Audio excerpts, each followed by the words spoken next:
మన ప్రభువును రక్షకుడైన యేసుక్రీస్తు శుభనామములో మీ అందరికీ శుభాభివందనములు తెలియచేస్తూ ఉన్నాం. మరి యొక్క విశ్వాస శక్తి కార్యక్రమం వీక్షించుచున్న మీ అందరినీ ప్రభు అయిన యేసయ్య దీవించి ఆశీర్వదించునుగాక. రండి దేవుని బిడ్డలారా, దేవుని వాక్యాన్ని ధ్యానము చేద్దాం. దేవుని యొక్క సన్నిధానంలో మరి ఇక గతించినటువంటి వారంలో ధ్యానించినటువంటి ఈ పరిశుద్ధ మందిరము అనబడినటువంటి వాక్యాన్ని కొనసాగించుదాం. దేవుని బిడ్డలారా, ఆ యొక్క పరిశుద్ధ మందిరంలో ఉండినటువంటి దీవెనలు, ఆశీర్వాదములు మనం ధ్యానిస్తూ వచ్చాము. దేవుని బిడ్డలారా, ఈ పరిశుద్ధమైన మందిరములో నాటబడిన వారమై వర్ధిల్లుతామనియు, మరి పరిశుద్ధమైన మందిరంలో పచ్చని ఒలివ మొక్క వలె ఉంటామనియు, మందిరంలో మేలు చేత తృప్తి పొందుతామనియు, మందిరంలో మహిమ సమాధానం ఉన్నదనియు గతించిన వారము ధ్యానం చేశాం. మరి ఒక రోజు మన దేవుడు పరిశుద్ధుడైన దేవుడు, మన గ్రంథము పరిశుద్ధమైనటువంటి గ్రంథము, మనము ఆరాధించు మందిరము పరిశుద్ధమైన మందిరం కనుక మనల్ని ఎవరు కించపరచడానికి వీల్లేదు. మనము పరిశుద్ధులమైన ప్రజలుగా ప్రభు రక్తము చేత కడగబడి, ప్రభు బిడలగా ముద్రించబడి, పరిశుద్ధాత్మ చేత నడిపించబడేటువంటి శ్రేష్టమైనటువంటి భక్తులమనే సత్యాన్ని మీ అందరూ గ్రహిస్తూ ఈ యొక్క పరిశుద్ధమైనటువంటి మందిరమును గూర్చిన మరి యొక్క సత్యాల్ని, మరికొన్ని సత్యాల్ని మనము ఈ యొక్క వాక్య భాగం ద్వారా ధ్యానం చేద్దాం. రండి దేవుని బిడ్డలారా, దేవుని గ్రంథాన్ని తెరుద్దాం. కీర్తన గ్రంథము 36వ అధ్యాయము 8వ వచనాన్ని మనం చదువుకుందాం. నీ మందిరము యొక్క సమృద్ధి వలన వారు సంతృప్తి నొందుదురు, నీ ఆనంద ప్రవాహములోనిది నీవు వారికి త్రాగించుచున్నావు. ఆమేన్. చిన్న ప్రార్థన. దయగలిగిన దేవా, కృపగలిగిన తండ్రి, చదవబడిన వాక్యము నీ వాక్యమైనది, వినుచున్న ప్రజలు నీ జనులైనారు, నిలుచున్న నీ యొక్క సేవకుడు నీ యొక్క పనివాడై ఉన్నారు. నీ యొక్క సేవకుని మరుగుపరిచి నీ బిడ్డలతో మీరు మాట్లాడండి. పరిశుద్ధమైన మందిరంలో ఉండిన మరికొన్ని దీవెనలు నీ బిడ్డలు పొందుకునే భాగ్యం దయచేయమని, అల్పుడినైన నన్ను నీ సిరుచోటును మరుగుపరుచుకుని నీ బిడ్డలతో మీరే మాట్లాడి మహిమ పొందమని నజరేయుడైన యేసు నామమున అడుగుచున్నాం పరమ తండ్రి, ఆమేన్. దేవుని బిడ్డలారా, మరి యొక్క చదవబడినటువంటి భాగంలో భక్తుడైనటువంటి దావీదు తెలియచేస్తూ ఉన్నాడు, మందిరములో సమృద్ధి ఉన్నది, సంతృప్తి ఉన్నది. సమృద్ధి వలన వారు సంతృప్తి నొందుచున్నారు. ఆనంద ప్రవాహములోనిది దేవుడు వారికి త్రాగనిస్తూ ఉన్నాడు. ఎవరికి దేవుని బిడ్డలారా ఈ ఆనందము, ఈ సంతోషము? ఎవరైతే దేవుని మందిరములో ఉంటారో, దేవుని మందిరములో ఉండి ఆరాధిస్తారో, దేవుని పరిశుద్ధమైన మందిరములో ఉండి ప్రభువును ఘనపరుస్తారో వారి జీవితాల్లోనే ఈ సంతృప్తి ఉన్నదంటండి. సమృద్ధి ఉన్నదట, సంతృప్తి ఉన్నదట. ఎంత గొప్ప ఆశీర్వాదం అండి! సమృద్ధి అనగా మనము పొంగి పొరలే ఆశీర్వాదం. దావీదు భక్తుడు చెప్తాడు కదా, నూనెతో నా తల అంటి ఉన్నావు, నా గిన్నె నిండి పొర్లుచున్నది. సమృద్ధి అనగా నీవు నీ పిల్లలు అనుభవించగా కూడా మిగిలిపోయే అనుభవం, ఇంకా అనేక మందికి పెట్టగలిగే అనుభవం, అనేక మందికి ఆశీర్వాదాలు పొంగి పొరలేటువంటి అనుభవం ఈ దేవుని మందిరంలో ఉన్నదనే సత్యాన్ని మీరు గమనించాలి అని, గ్రహించాలి అని ప్రభువు పేట మనం చేస్తూ ఉన్నాం. ఒక సామాన్యమైన సేవకుడిగా మా నాన్నగారు నాకు ఒక పాత సైకిలు, ఒక పాత డ్రమ్ము ఇచ్చి ఆ యొక్క వీధిలోకి పంపించి, బాబు ఈ కన్నావారి వీధిలో సేవ చేయమని చెప్పినప్పుడు నేను ఆ రోజు నుంచి ఈ రోజు వరకు ఆ పరిచర్యను నమ్మకంగా చేసినప్పుడు ఈ రోజున దేవుడు మీ అందరి మొదటికి నన్ను తీసుకొచ్చాడు. ఒక మారుమూల ప్రాంతంలో ఉన్నటువంటి పల్లెటూరులో పనిచేసుకునే ఒక చిన్న సేవకుడిని మేము ముందుకు ఎలా తీసుకొచ్చాడు దేవుడు. ఈ సమృద్ధి ఎక్కడి నుంచి వచ్చింది? ఈ సంతృప్తి ఎక్కడి నుంచి వచ్చింది? ఆ మందిరాన్ని మేము కట్టాం, ఆ మందిరంలో ఆరాధించాం, ఆ మందిరంలో ఆల్నైట్లు చేసాం, ఆ మందిరంలో ఉపవాసాలు ఉన్నాం, ప్రార్థనలు చేసాం. ఆ ప్రార్థనే మీ మధ్యలో తీసుకొచ్చింది. ఈ రోజున నీవు కూడా మారుమూల ప్రాంతంలో ఉండి నువ్వు చింతపడుతున్నావేమో, దయచేసి గ్రహించు. నీవు దేవుని మందిరానికి రా, దేవుని మందిరంలో ఆరాధించు, దేవుని మందిరంలో ప్రార్థన చేయి, దేవుని మందిరంలో మరి వాక్యాన్ని ధ్యానించు. నిశ్చయంగా నీ జీవితంలో సమృద్ధి కలుగుతుంది. సమృద్ధి జరగకపోతే దేని బిడ్డలారా మీరు ప్రశ్నించవచ్చు దైవజనులుగా మమ్మల్ని. సమృద్ధి ఇచ్చే దేవుడు మన దేవుడు, సంతృప్తినిచ్చే దేవుడు. దావీదు భక్తుడు ఎందుకు అలా చెప్పగలుగుతున్నాడు అంటే, దావీదు భక్తుని జీవితంలో ఒక గొర్రెల కాపరిగా అతను జీవించే స్థితిలో నుంచి ఒక మహారాజు స్థితిలోకి దావీదు భక్తుని తీసుకెళ్ళాడు. దావీదు మరి యొక్క వడిసెలతో, రాళ్లతో, అతను యొక్క కర్రలతో, దుడ్డు కర్రలతో జీవించేవాడు.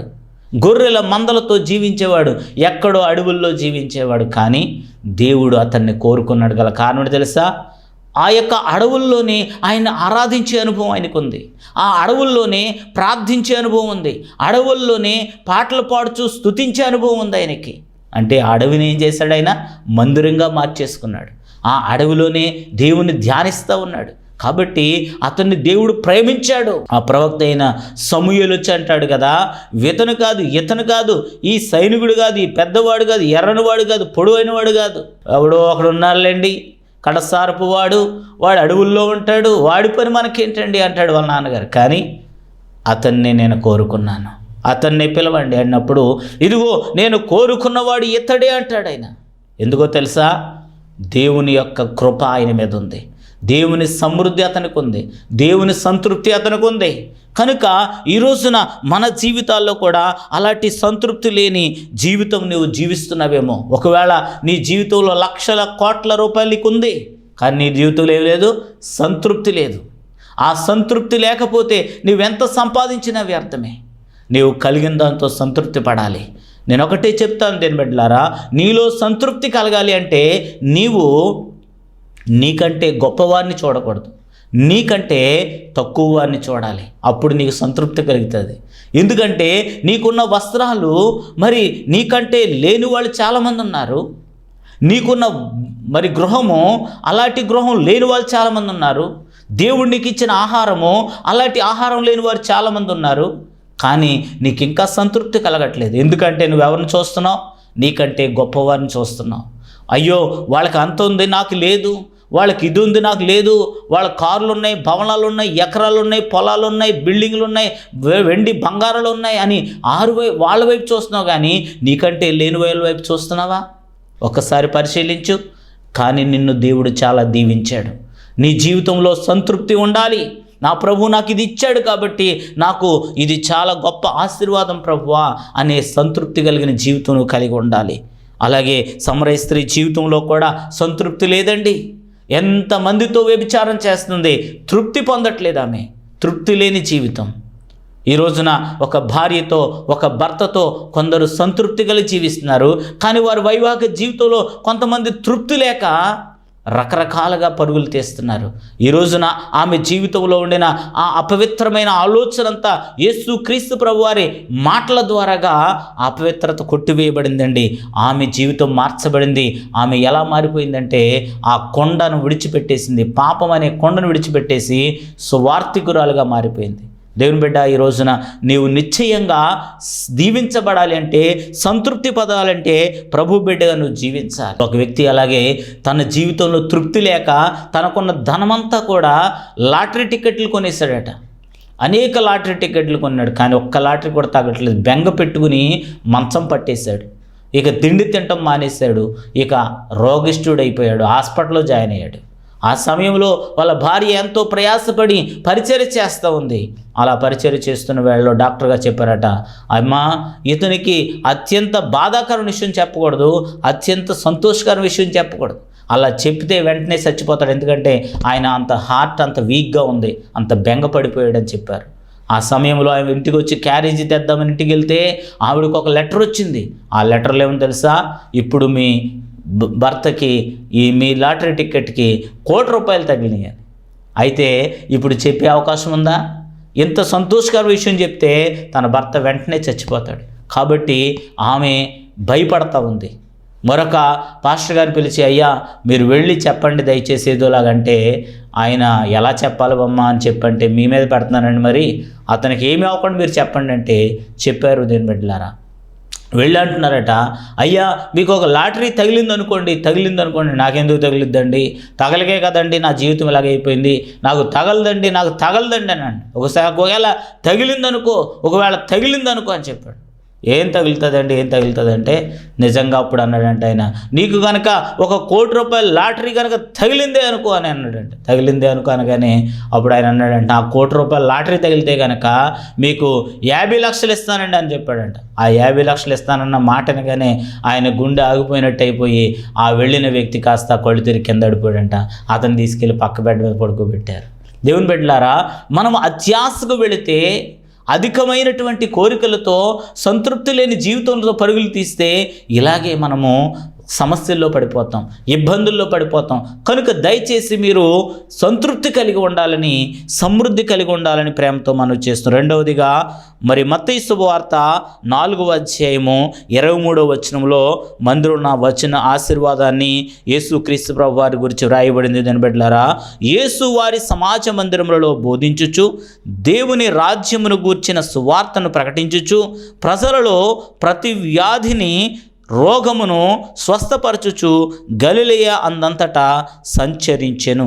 దేవుని యొక్క మందిరంలో సమృద్ధి ఉన్నది, సంతృప్తి ఉన్నది. అలాగే దేవుని మందిరంలో యేసుక్రీస్తు ప్రభు వారు వెళ్ళి ఏం చేస్తున్నారంటే అండి, బోధిస్తూ ఉన్నారు, సువార్తను ప్రకటిస్తూ ఉన్నారు, స్వస్థపరుస్తూ ఉన్నారు. ఈ రోజున దేవుని మందిరంలో ఏముంది? పరిశుద్ధమైన మందిరానికి వెళితే ఏంటి ఆశీర్వాదం అని అనుకుంటున్నావేమో దేవుని బిడ్డలారా. అక్కడికి వెళ్ళి గంటలు గంటలు కూర్చోవాలా? ప్రభువును ఆరాధించాలా? నేను ఇంటి దగ్గర కూర్చుంటే ఈ వాక్యం వినొచ్చు కదా. దేవుని బిడ్డ, నువ్వు ఈ వాక్యాన్ని వింటున్నావు, ఆ వాక్యం ఒకటే సరిపోదు. నువ్వు ఇంకా ఆరాధించాలి, ఇంకా పాటలు పాడి స్తుతించాలి, ఇంకా కన్నీటితో ప్రార్థన చేయాలి. ఇవన్నీ ఈ టీవీ ప్రోగ్రాం ద్వారా నీకు అవ్వదు. కానీ నువ్వు దేవుని మందిరానికి వెళితే, దేవుని ఆరాధిస్తే, అక్కడ కొంత సమయం గడిపితే నీవు ఈ దీవెనలను పొందుకుంటావు. అనగా దేవుని సువర్తమానం నువ్వు వినాలి. వాక్యము వినుట వలన విశ్వాసం కలుగుతుంది అని దేవుని వాక్యం తెలియజేస్తుంది. నువ్వు వినాలి కదా దేవుని వాక్యము. దైవజనుని యొక్క మాట వినాలి కదా. నీ దైవజనుడు నీ కొరకు మరి వాక్యం చెప్పాలని రాత్రంతా ప్రార్థన చేసి, ధ్యానం చేసి, ఉపవాసాలుండి, ప్రభువా నా బిడ్డలకి మంచి ఆత్మీయ ఆహారం నేను ఇవ్వాలి అని ప్రయాసపడి అతను సిద్ధపడుతున్నాడు కదా. ఆ మాటలను వినాలి కదా, ఆ మాటల్లో నువ్వు బలపడాలి కదా. ఆ మాటలు వినడానికి మనం సమయం ఇవ్వగలుగుతున్నామా? దేవుని మందిరంలో మరి చక్కగా మనకి లోక సంబంధమైనవన్నీ చేయటానికి ఉన్నది. దేవుని బిడ్డలారా, పాటలు ఎక్కువగా పాడుతున్నారు, ఆరాధన ఎక్కువగా చేస్తున్నారు, అలాగే సాక్ష్యాలు ఎక్కువగా చెప్తున్నారు, కానీ వాక్యాన్ని ఎక్కువగా వింటున్నారా? పాస్టర్ గారు సమయం అయిపోతుంది, త్వరగా ముగిచ్చేయండి అంటున్నారా? దేవుని బిడ్డలారా, వాక్యాన్ని మీరు వినకపోతే ఆ వాక్యము వలన నీవు మరి బలపడలేకపోతావు. ఆ వాక్యమే నిన్ను బలపరుస్తుంది. ఆ వాక్యమే మన బాధల్లో నెమ్మదినిస్తుంది. ఆ వాక్యమే మనకు స్వస్థతనిస్తుంది. దేవుని బిడ్డలారా, కాబట్టి ఈ విధముగా వారి యొక్క ఆ వాక్యమును వినుట ద్వారాగా వారందరికీ యేసుక్రీస్తు ప్రభువారు అక్కడ సువార్త ప్రకటించడమే కాకుండా అక్కడ వ్యాధిగ్రస్తులను, రోగములతో నిండిన వారిని కూడా ఆయన స్వస్థపరుస్తూ ఉన్నారండి. దేని బిడ్డల అనగా మన యొక్క రోగములు, మన వ్యాధులు అనగా స్వల్పకాలికంగా వచ్చేటువంటివి, రోగములు అనగా దీర్ఘకాలికంగా ఉండేటువంటివి. ఏది దీర్ఘకాలికమైన రోగమైనా, స్వల్పకాలికమైన రోగమైనా, ఎలాంటి రోగము నుండైనా స్వస్థపరిచే శక్తి మన యేసుక్రీస్తు ప్రభుల వారిలో ఉన్నదనే సత్యాన్ని ప్రేమతో మీ అందరికీ మనవి చేస్తున్నాను. ఆయనలో మరి స్వస్థపరిచే శక్తి ఉన్నదండి. ఆయన ప్రతి రోగమును కూడా స్వస్థపరచగలవాడు. కానీ యేసుక్రీస్తు ప్రభువారు ఒక సత్యాన్ని ఆయన బయలుపరిచారు. ఏమనంటే, అమ్మా నీ విశ్వాసమే నిన్ను స్వస్థపరిచింది. అంటే మనలో ఏముండాలి అంటే దేని బిడ్డలారా, విశ్వాసం ఉండాలి, నమ్మకం ఉండాలి. అప్పుడు నీవు ఎక్కడ ప్రార్థన చేసుకున్నా, నీ మందిరంలో ప్రార్థన చేసుకున్నా, నీ దైవజనుడు ప్రార్థన చేసినా నీకు స్వస్థత కలుగుతుంది. నీలో గనక విశ్వాసం లేకపోతే, నీలో నమ్మకం లేకపోతే నువ్వు ఎక్కడి పరుగులు తీసినా కూడా నీకు స్వస్థత దొరకదు. మొట్టమొదటిగా నీలో ఉండాల్సింది ఏంటనమాట, విశ్వాసం.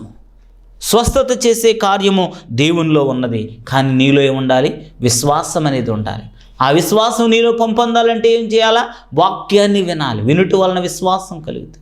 కనుక వాక్యాన్ని విని విశ్వాసాన్ని పొంది అప్పుడు స్వస్థతని పొందాలి. కాబట్టి అలాంటి విశ్వాసం కలిగిన కార్యములు అనగా క్రియలు లేని విశ్వాసం మృతం. మళ్ళా క్రియలు కలిగిన విశ్వాసం వేరు, క్రియలు లేని విశ్వాసం వేరు. క్రియలు కలిగిన విశ్వాసం ఏంటంటే, నా ప్రభువు నాకు వాహనాన్ని అడిగాను, దేవుడు వాహనం ఇవ్వబోతున్నాడు అని నమ్మి విశ్వాసంతో ఆ వాహనానికి నువ్వేం చేయాలంట? ఒక షెడ్ కట్టుకోవాలి. లేకపోతే ఆ నమ్మకంతో ఆ వాహనం కొనకముందే నువ్వు ఆల్రెడీ వాహనానికి సంబంధించినవన్నీ సంపాదించుకోవాలి. అంటే అదే విశ్వాసం. అంటే క్రియలు కలిగిన విశ్వాసం. క్రియలు చేయాలి. విశ్వాసమునకు తగిన క్రియలు నువ్వు చేయాలి. ఒక తల్లి ఒక దైవజనుడు స్వస్థపరుస్తాడని తన నడవలేని కుమారుణ్ణి తీసుకుని చంకనెత్తుకొని ఆ సభలకు వెళ్ళిందంటండి. ఆ సభల్లో ఆ చంకలో పిల్లోడిని ఎత్తుకుని ఆ దైవజనుడి చేత ప్రార్థన చేయించుకోవాలని వరుస క్రమంలో వెళ్తూ ఉందంట. అలా వరుస క్రమంలో వెళుతూ ఉండగా ఆమె ఎంతో ప్రయాసపడతా ఉంది. ఆ లైన్లో నుంచుంది. ఒకవైపు ఒక పిల్లాడిని ఎత్తుకుంది సంకలో, ఒక చేత్తో ఒక బ్యాగ్ పట్టుకుంది. ఈ బ్యాగ్ వదలట్లేదు, ఈ పిల్లోడిని వదలట్లేదు. రెండూ కూడా పట్టుకుని ఎంతో ప్రయాసపడిపోతుందంట. అలా వెళ్ళి అక్కడ దైవజనుడికి వెళ్ళినప్పటికీ ఆ దైవజనుడు అడిగాడు, అమ్మా ఒక పిల్లోడిని ఎత్తుకున్నావు కదా, ఒక చేత్తో ఆ కవర్ ఏంటమ్మా, ఆ కవర్ ఎవరికైనా అప్పచెప్పొచ్చు కదా, రెండు ఎందుకు మొయ్యలేకపోతున్నావు కదా అంటే ఆమె చెప్పిందంట, అయ్యగారు ఈ కవర్ ఏంటనుకుంటున్నారు? ఈ కవర్లో నా పిల్లోడికి బూట్లు కొన్నాను అయ్యగారు. ఎందుకో తెలుసా? మీరు ప్రార్థన చేయగానే నా కుమారుడు పుట్టుక తోట నుంచి కూడా ఇప్పటి వరకు నడవలేదు, కానీ మీరు ప్రార్థన చేయగానే నా పిల్లవాడు నడుస్తాడు అయ్యగారు. నడిస్తే వెంటనే నేను ఆ స్టేజి మీద ఆ బూట్లు వేసి నడిపించాలని అయ్యగారు నేను ముందుగానే నా పిల్లోడికి బూట్లు కొని తెచ్చాను అయ్యగారు. ఆ బూట్లు ఈ కవర్లో ఉన్నాయి అయ్యగారు, అందుకనే ఈ కవర్ నేను పక్కన పెట్టలేకపోతున్నాను అయ్యగారు అని చెప్పి ఆమె చెప్పినప్పుడు, అమ్మా ఎంత గొప్ప విశ్వాసంతో వచ్చావమ్మా, ఎంత గొప్ప నమ్మకంతో వచ్చావమ్మా అని ఆ దైవజనుడు కన్నీటితో ఆ కుమారుడి కొరకు ప్రార్థన చేశారండి. ఆ దేవుడు ఆ ప్రార్థన ఆలకించి ఆ కుమారుడికి అద్భుతంగా కాళ్ళను బలపరచి నడిపించారు. ఆమెన్, హల్లెలూయా. వెంటనే ఆ వేదిక మీద ఆ బూట్లు వేసి చక్కగా ఆ వేదిక మీద ఆ తల్లి ఆ బిడ్డను నడిపించింది. దేవునికి మహిమ కలుగును గాక. ఎందుకు ఆమె కార్యం పొందిందండి? విశ్వాసమునకు తగిన క్రియలు ఆమె చేసింది. అంటే తన బిడ్డ నడవక ముందే బూట్లు కొనింది దేని బిడ్డ. రోజున చాలామంది కూడా తల్లిదండ్రులు కూడా పిల్లలు లేరని బాధపడతా ఉన్నారు. పిల్లలు లేరని బాధపడటం కాదు, ఆ పిల్లలు పుడతారని నువ్వు నమ్మితే ఆ పిల్లలు పుట్టకముందే కొన్ని బట్టలు కొనాలి పిల్లలకి, ఆ పిల్లలకి కావాల్సిన వస్తువులు సంపాదించుకోవాలి. నా పిల్లలు దేవుడిస్తారు, ఆ పిల్లలకి ఇవన్నీ నేను వేస్తాను అని ఒక విశ్వాసంతో కలిగిన క్రియలు నువ్వు చేసినప్పుడు ఆ దేవుడు ఆ క్రియలను బట్టి వారి జీవితంలో కార్యాన్ని చేస్తారండి. కాబట్టి ఈ శ్రేష్టమైన సమయంలో దేవుని సన్నిధానంలో స్వస్థత ఉన్నది, దేవుని మందిరంలో సువార్త ఉన్నది, దేవుని మందిరంలో స్వస్థత ఉంది. కాబట్టి నీవు దేవుని మందిరానికి వెళ్ళాలని ప్రేమతో మనం చేస్తున్నాను. మూడవదిగా చూస్తున్నట్లయితే దేవుని బిడ్డలారా, మత్తయి సువార్త 21వ అధ్యాయము 12-13 వచనాల్లో యేసు దేవాలయంలో ప్రవేశించి క్రయ విక్రయములు చేయు వారందరినీ వెళ్ళగొట్టి రోకలు మార్చువారి బల్లలను గొవ్వలమ్ము వారి పీఠములను పడద్రోసి నా మందిరము ప్రార్థనా మందిరం అనబడును అని వ్రాయబడి ఉన్నది, అయితే మీరు దానిని దొంగల గుహలుగా చేసేడివారు అనెను. ఆమేన్. దేవుని బిడ్డలారా, దేవుని యొక్క వాక్యం తెలియచేస్తూ ఉంది. ఈ రోజున దేవుని యొక్క మందిరములో యేసు క్రీస్తు ప్రభుల వారు ప్రవేశించినప్పటికల్లానండి అక్కడ గందరగోళంగా ఉందండి. అంతా కూడా అంత వ్యాపారంతో నింపబడింది. అంతా క్రయ విక్రయాలు చేసేవాళ్ళు, గొవ్వలు అమ్మేవాళ్ళు, రకరకాలైనటువంటి పశువులు అమ్మేవాళ్ళు. దేవుని బిడ్డలారా, దేవుని మందిరంలో ప్రార్థన ఉందా? దేవుని మందిరంలో వ్యాపారాలు ఉన్నాయా? దేవుని మందిరంలో ఏముండాలి? పరిశుద్ధమైన మందిరంలో ఏం మనం కలిగి ఉన్నాం? దేవుని మందిరంలో పరిశుద్ధమైన ఆరాధన ఉండాలి, పరిశుద్ధమైన వాక్యం ఉండాలి, పరిశుద్ధమైన ప్రార్థన ఉండాలి. అంతే తప్ప యేసు క్రీస్తు ప్రభు వారు ఖండిస్తూ ఉన్నారు, పరిశుద్ధమైన మందిరంలో ఈ వ్యాపారాలు ఎందుకు అని ఆయన ప్రశ్నిస్తున్నారు. ఇదిగో క్రయ విక్రయాలు చేయడానికి వీల్లేదు, రోకలు మార్చడానికి వీల్లేదు, అలాగే గోవలు అమ్మాల్సిన పని లేదు. ఎందుకో తెలుసా? అవన్నీ దేనికి అంటే పూర్వకాల చరిత్రలో ఉన్నటువంటి ఆ యొక్క బలులు అర్పించడానికి ఎన్ని అవసరమైనవి అంటే బలులు అర్పించడానికి ఇవి అవసరమైనవి. అంటే క్రయ విక్రయాలు చేస్తూ ఉన్నారంటే కొన్ని వస్తువులు అమ్మడం, కొన్ని కరెన్సీ నోట్లు మార్చడం, మరి యొక్క అదేవిధంగా అక్కడ మరి గువ్వలు, అలాగే మరి యొక్క మేకలు, గొర్రెలు ఇవన్నీ అమ్ముతున్నారు. ఎందుకో తెలుసా? అవి కొనుక్కొని వెళ్ళి అక్కడ బలి అర్పించారు. అయితే ఈ రోజున యేసుక్రీస్తు ప్రభువు వారు వాటిని ఎందుకు ఖండించారంటే ఇక అవి అవసరం లేదు, ఇక అవి చేయాల్సిన పని లేదు. అవి చెయ్యక్కర్లేకుండానే మన కొరకు యేసుక్రీస్తు ప్రభువారు ఏమయ్యారండి? ఆయన బలి పశువుగా ఆయన అర్పించబడ్డారు. కనుక ఆయన అర్పించబడిన తరువాత మనం మరలా ఆయన కొరకు మన పాపాల నిమిత్తంగా, మన యొక్క రోగాల నిమిత్తంగా, మన జీవితం కోసం, మన కుటుంబం కోసం మరి బలులు అర్పించాల్సిన పని లేదు. నీవేదైనా అర్పణ అర్పించాలనుకుంటే నువ్వు ఇంటి దగ్గరే సిద్ధం చేసుకుని శ్రేష్టమైన అర్పణ తీసుకొచ్చి దేవుని యొక్క మందిరంలో మనం అర్పించే వారం ఉండాలని యేసుక్రీస్తు ప్రభుల వారే నేరుగా బలి అర్పణ ఆపివేశారు.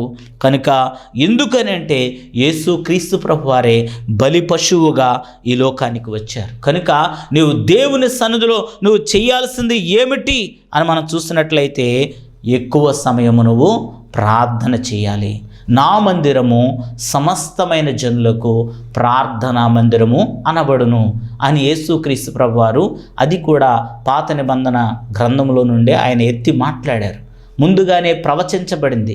ఈ మందిరము ప్రార్థనా మందిరంగా మార్చబడుతుంది, అభిషేకించబడిన ఆరాధన మందిరంగా మార్చబడుతుంది అని ముందుగానే ప్రవచించబడింది.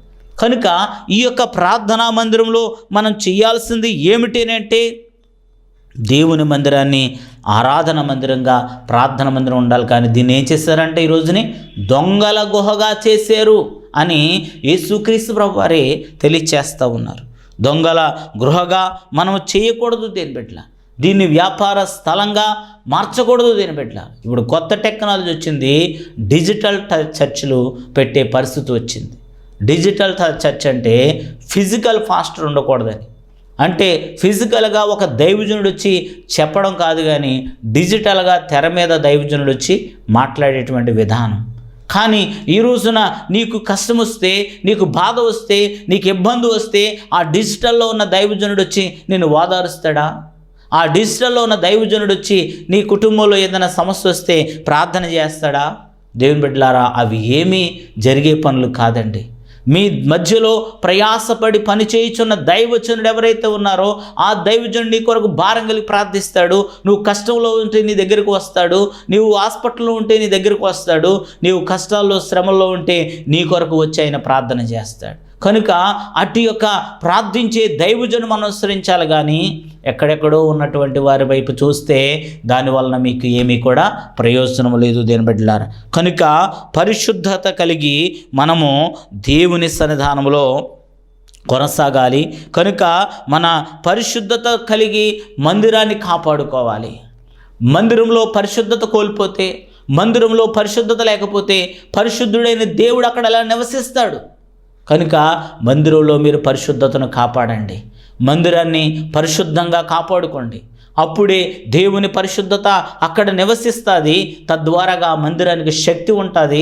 ఆ మందిరం ద్వారా అనేక మంది రక్షించబడతారు, ఆ మందిరం ద్వారా అనేక మంది దీవించబడతారు, ఆశీర్వదించబడతారు. కాబట్టి దేవుని బిడ్డలారా, మీరు గ్రహించండి, గమనించండి.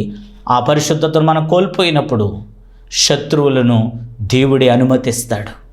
అలనాడు ఆ యొక్క పురాతన కాలమందు ఉండినటువంటి సొలొమోను మందిరాన్ని భయంకరమైన రాజులు వచ్చి ఆ యొక్క మందిరాన్ని ధ్వంసం చేశారు. దేని బిడ్డలారా, అనేక సార్లు మందిరం కాల్చబడింది, మందిరం కూల్చబడింది. ఈ రోజున ఆ మహిమ కలిగిన మందిరం యొక్క గోడ ఒక్కటే ఉంది. ఆ గోడ దగ్గరికి వెళ్ళి ప్రజలందరూ ఏడుస్తూ ఉంటారు. ఏడుపుల గోడ అని దానికి పేరు. అయితే ఆ గోడ ఒక్కటే మిగిలిందండి. ఆ రోజున సొలొమోను మహిమ కలిగిన మందిరము, ఆ మహిమ దిగువచ్చిన మందిరానికి ఎందుకు అలాంటి పరిస్థితులు ఎదురైంది తెలుసా? ఇశ్రాయేలు ప్రజలు అపవిత్రులై దానిని పవిత్రపరచలేకపోయారు. ఈ రోజున మరి యొక్క మందిరంలో ప్రార్థన ఉండాలి, ఆరాధన ఉండాలి, ఆశీర్వాదం ఉండాలి. ఈ యొక్క ప్రార్థనకి ఎంత శక్తి ఉందంటే, ఈ యొక్క అత్యంత శక్తివంతమైనటువంటి అణుబాంబు తయారు చేసినటువంటి మరి యొక్క జే రాబర్ట్ అనేటువంటి ఆయన్ని పిలిచి అడిగారట, అయ్యా ఈ భూమి మీద అత్యంత శక్తివంతమైనది ఏమిటి అని అడిగితే, ఈ భూమి మీద అత్యంత శక్తివంతమైనది ఆటం బాంబు అని చెప్పలేదు ఆయన, కానీ అత్యంత శక్తివంతమైనది ప్రార్థన అని చెప్పారు. కనుక దేవుని యొక్క మందిరంలో మనము ప్రార్థన చేసే వారంగా ఉండాలి, ప్రభువును ఆరాధించే వారంగా ఉండాలి, ప్రభువును మహింపరిచే వారంగా ఉండాలి. కనుక దేవుని యొక్క సన్నిధిలో మనం ప్రార్థించే వారముగా ఉంటే మన యొక్క జీవితాలు దీవెనకరంగా మార్చబడతాయి దేవుని బిడ్డలారా. కనుక ఈ యొక్క భాగంలో మనం నేర్చుకున్నాం, పరిశుద్ధమైన మందిరంలో సమృద్ధి ఉన్నది, సంతృప్తి ఉన్నది. అలాగే పరిశుద్ధమైన మందిరంలో మరి సువార్త ఉన్నది, స్వస్థత ఉన్నది. మందిరంలో ప్రార్థన ఉన్నది. అట్టి ప్రార్థన మన జీవితాలకు ఎంతో దీవెన, ఎంతో స్వస్థత, ఎంతో ఆశీర్వాదం ఇవ్వబడుతుంది. కనుక నువ్వు దేవుని మందిరానికి వెళ్ళి అట్టి యొక్క దీవెనలు, ఆశీర్వాదాలు పొందాలని దైవజనుడిగా మీ అందరికీ తెలియచేస్తున్నాను. అట్టి కృప దేవుడు మనందరికీ దయచేసి దీవించునుగాక. ప్రార్థన చేసుకుందాం. అందరూ కూడా ఈ శక్తివంతమైన ప్రార్థనలో మీరందరూ ఏకీభవించండి. తద్వారాగా దేవుడు మీ జీవితాల్లో శక్తివంతమైన కార్యాలు చేయబోతున్నాడు. మహిమ కలిగిన రాజా, కృప కలిగిన తండ్రి, నీకు స్తోత్రాలు. పరిశుద్ధమైన మందిరంలో ఉండినటువంటి అమూల్యమైన ఆశీర్వాదాలు నీ మందిరంలో నాటబడిన వారమై తండ్రి ఫలించాలని, నీ మందిరంలో నాయన వర్ధిల్లే వారముగా ఉండాలని, నీ మందిరంలో మేలులు పొందుకునే వారముగా ఉండాలి, నీ మందిరంలో ప్రార్థన చేసే వారముగా ఉండాలి, నీ మందిరంలో స్వస్థత పొందే వారముగా ఉండాలి. ఈ పరిశుద్ధమైన మందిరానికి ఉండిన శక్తివంతమైన ఆశీర్వాదాలు బయలుపరిచినందుకు స్తోత్ర. అట్టి నీ మందిరంలోకి వచ్చిన నీ బిడ్డలైన వారందరి కష్టాలు, కన్నీళ్లు, బాధలు మీరు తుడిచివేయండి. వారి దుఃఖముల నుండి నివృత్తి కలుగు చేయండి. వారి జీవితాల్లో శాంతి, సమాధానం దయచేసి, నెమ్మది దయచేసి, వారి జీవితాల్లో గొప్ప కార్యాలు జరిగించి బలపరచుము తండ్రి అని ఆ సర్వోన్నతుడైన దేవుని వైపును చూస్తూ ఉండగా ఆ దేవాతి దేవుడు నీ జీవితంలోని కష్టాలు, కన్నీళ్లు తుడిచివేయబోతూ ఉన్నారు. నీ కష్టాల జీవితాల నుండి ఆయన దేవుని మందిరంలో నిన్ను ఆనందకరమైన బిడ్డగా మార్చబోతున్నారు. కనుక ప్రభు అయిన యేసయ్యకే నీ కష్టాలు, కన్నీళ్లు తెలియచేద్దాం. ప్రభువు మీద ఆధారపడదాం, ప్రభువుకు ప్రార్థన చేద్దాం, ప్రభు బిడ్డగా నిలబడదాం. చెమ్మగిల్లు కళ్ళల్లోన కన్నీళ్ళెంత కాలం, కష్టాల బాటలోనే సాగదు పయనం, విడుదల సమీపించెను, నీకు వెలుగు ఉదయించును. విడుదల సమీపించెను, నీకు వెలుగు ఉదయించును. నీవు మోసిన నిందకు ప్రతిగా పూదండ ప్రభువు ఇచ్చునులే, నీవు పొందిన వేదనలన్నీ త్వరలో తీరిపోవునులే. నీ స్థితి చూసి నవ్విన వారే సిగ్గుపడే దినమొచ్చేనులే. నీ స్థుతి చూసి నవ్విన వారే సిగ్గుపడే దినమొచ్చేనులే. విడుదల సమీపించెను, నీకు వెలుగు ఉదయించును. విడుదల సమీపించెను, నీకు వెలుగు ఉదయించును. చెమ్మగిళ్ళు కళ్ళల్లోన కన్నీళ్ళెంత కాలం, కష్టాల బాటలోనే సాగదు పయనం. చెమ్మగిళ్ళు కళ్ళల్లోన కన్నీళ్ళెంత కాలం, కష్టాల బాటలోనే సాగదు పయనం. విడుదల సమీపించెను, నీకు వెలుగు ఉదయించును. విడుదల సమీపించెను, నీకు వెలుగు ఉదయించును. దయగలను దేవా, కృపగలిగిన తండ్రి, నీ బిడ్డల చెమ్మగిల్లు కళ్ళల్లో ఉన్నటువంటి కన్నీటి బాష్పబిందులు మీరు తుడిచివేయండి. వారి కష్టాల జీవితమును తీసివేయండి, వెలుగు ఉదయింపచేయండి, ఆనందముతో నింపండి. నీ మందిరంలో ఉన్న సమృద్ధి, సంతృప్తి, ఆశీర్వాదము, దీవెనలు పొందుకునే కృప దయచేసి నీ బిడ్డలను దీవించి, ఆశీర్వదించి, బలపరచి, మేలులతో నింపి మీరే మహిమ, ఘనత, ప్రభావాలు ఆరోపించుకోమని నజరేయుడైన యేసయ్య ప్రశస్తమైన నామములో అడిగి వేడుకొని పొంది ఉన్నాం మా పరమ తండ్రి. Amen. May God bless you all. దేవుడు బహుగా దీవించి ఆశీర్వదించునుగాక. ఆమెన్. Thank you.